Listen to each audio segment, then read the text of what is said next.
Sveiki gyvi. Kas dar gyvi. Po Tamstos festivalio organizavau tokią loteriją festivalyje, kas gali laimėti mažą paveiksliuką. Irgi nekaip neišrinku, kokį padovanojus. Tai dabar trauksiu burtukeliu tą paveikslą. Ar tu trauksi? Gerai, trauksi tu.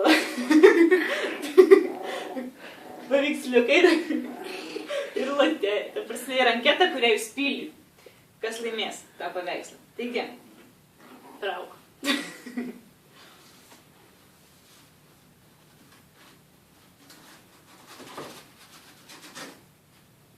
O, koks visai fainas. Paveikslas. Irgi žiūrim, kas jį laimi. Iš visų pildžiusių jų anketas, žiūrėsim. Ui, gal nori perskaityti? Mažas draugė. Ui.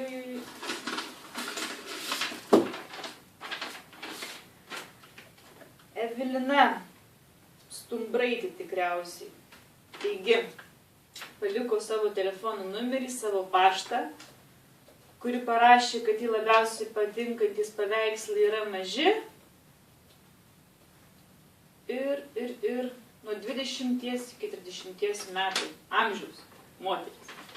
Tai sveikinu Eveliną ir susisieksiu su tavim ir įteiksiu šitą arba atsiųsiu, kaip tu pagidausi, šitą paveikslą. Ačiū.